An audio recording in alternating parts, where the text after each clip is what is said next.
I will give you the context before I answer the question para fair nga tanan, no?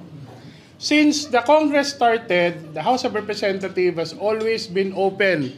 We want to begin the debate on charter change. We've always said that the sustained economic development of the country will be dependent on the amount of foreign direct investments that we can get. I'm sure you're aware of that.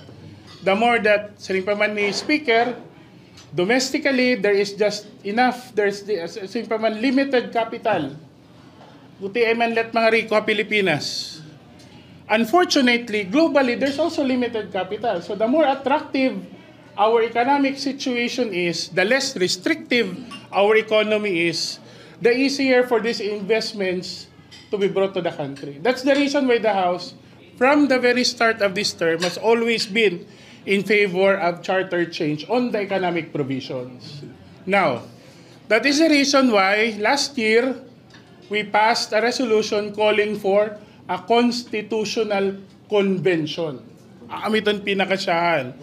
Why gusto namon konkon? Because nasa yung speaker, nadiri kami nga congressman, nadiri kami nga senador. We want this exercise to be above politics.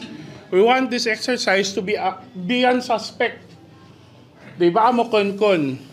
So that bill, that resolution was authored by more than 300 members of the lower house, and it was sent to the Senate. The thing is, what did the Senate do? Nothing. In fact, some senators privately said it's dead on arrival. When you believe in something, you really try your best to push for it, di ba? So we said to the Senate, ano diyo gusto man? Senira, pagkunas na kita. We wrote another resolution, passed it again, resolution of both houses, calling for a constituent assembly on the economic provision. What did the Senate do? Waray na liwat ni Raging Buhat. As in, dead on arrival. Now, why is the timing critical? The timing is critical because any attempt for constitutional change done after the midterm election is doomed to fail. Diba?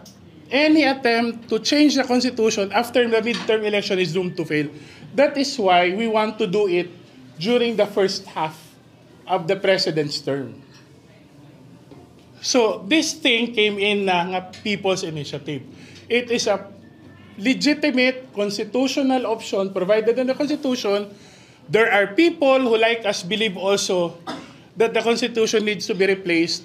Now, all we did was to simply open our districts, simply open our networks, so that signatures would be gathered for a constitutional amendment via people's initiative. So what is that we're asking for?